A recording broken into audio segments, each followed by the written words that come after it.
Hi everyone, Kate here, attempting to do justice to Wuthering Heights. I was recently rewatching Jennifer Brooks' fabulous discussion on Wuthering Heights, and it was making me think about that maybe I have a little bit the ability now to verbalize why I do like Wuthering Heights so much. It is just such this powerful burst of a novel that I think you go in, you're all in, the reading experience is extremely intense, and then you come out for air at the end kind of thinking, what did I think of that book? I think the complaint that I most hear people give about Wuthering Heights is that it is a book about a bunch of people, terrible people, doing terrible things to one another. And while that is true, that is valid, I think it deserves some follow-up questions. And I think that a book can have that, but what's more significant and important to me is there any hope of redemption by the end?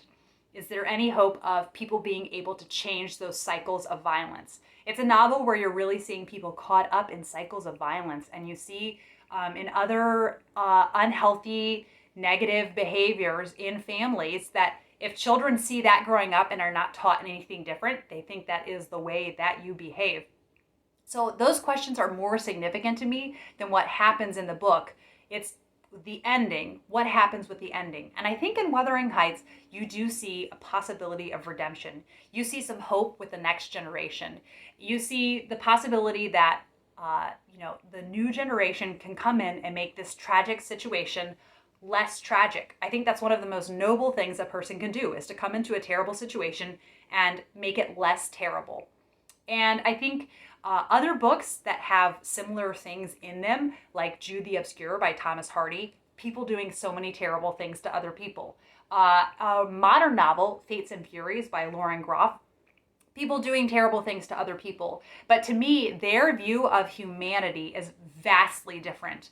And I think it could be because Emily Bronte was a person of faith. She really views that there is a higher power out there and kind of someone that humanity is held accountable to and that can inspire them to do better and really change the situation. I think that Jude the Obscure and Fates and Furies are just written from a very temporal, life is meaningless, what is the point of living and going on kind of stance. And it just feels very different to me. I also felt very manipulated as a reader by Fates and Furies and by Jude the Obscure. Whereas when I'm reading Wuthering Heights, I've kind of buckled up for the ride, and I feel that I am being taken by a very strategic authorial hand. I think that is a thing about Wuthering Heights that is just so spectacular, is this contrast, because it is so precisely crafted. This narrative, the specific style where it's story within a story, frame narrative, I just remember the term. The frame narrative is so specific, and everything happening in the plot is so precise. She knew exactly what she wanted to do with the story. But at the same time, it has this huge contrast with how wild and wonderful everything feels. Everything just feels chaotic and wild. So many, there's a lot of uncertainty with what is going to happen next, but I feel kind of safe with Emily Bronte. And like I said, when you get in the second half of the book and towards the end, I do think you have hope for this next generation that they will be able to change some of these unhealthy cycles of behavior because of the way that the author views humanity. I think that she really thinks there is a dignity to doing good and a nobility to doing good. And it just feels very much like nihilism in Jude the Obscure and Fates and Furies. I think another reason that new readers to Wuthering Heights might not like it is because Hollywood has made it seem like this love story.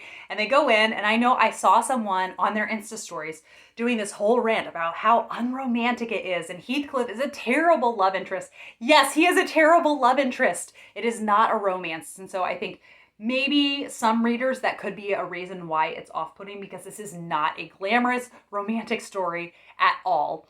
And Jennifer Brooks also brought up, she brought up so many good things in her video, and she brought up that it is a unreliable narrator, which is a really new device. And I love that Charlotte also used this device in Villette. So how cool are the Brontes? Such trailblazers in literature, and using these new innovative techniques. And Charlotte writing Jane Eyre in first person, they were just, it was meant to be that these three sisters would be authors.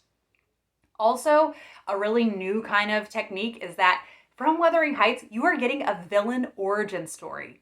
And I think that is fascinating to kind of get deep into the psychology of the character. Like, you are doing terrible things, but wait, why? What is making you do these terrible things exactly? And another aspect that I know I've heard spoken about on Bonnets at Dawn is the sort of ambiguous nature of Heathcliff's race and how there are people who look down on him because of that and resent him because of that. You're never told specifically where he is from. You just know he has a darker complexion. Different terms are used to describe the way that he looks. But how unique is that from so much other Victorian literature?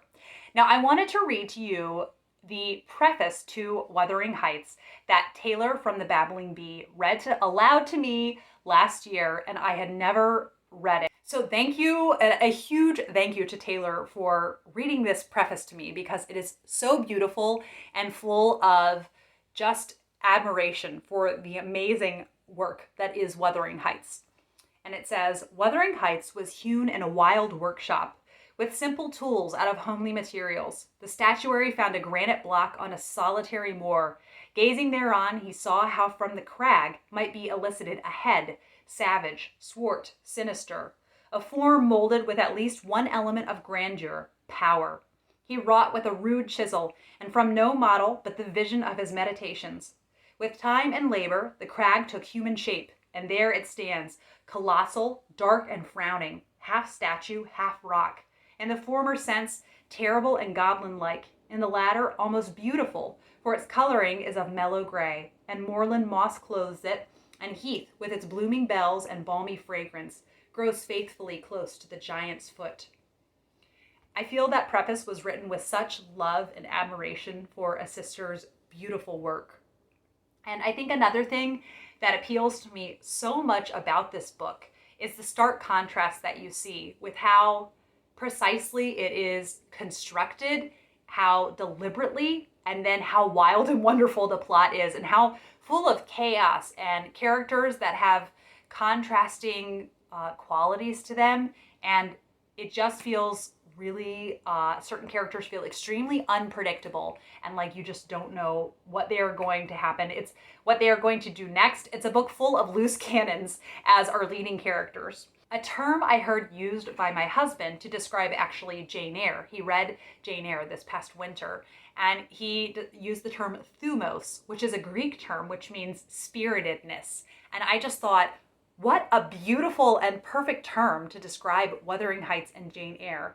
And that is when I am in the mood for this kind of just big burst of a book that's full of thumos, full of spiritedness. I love that I can turn to Wuthering Heights and Jane Eyre and find kind of comfort in knowing that Jane and Emily are there with the reader as they're reading it.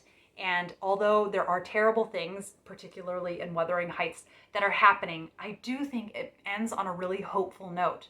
And I love that you see characters that in the beginning are in so much pain, and the only thing they can think to do to cope with their pain is to cause others pain.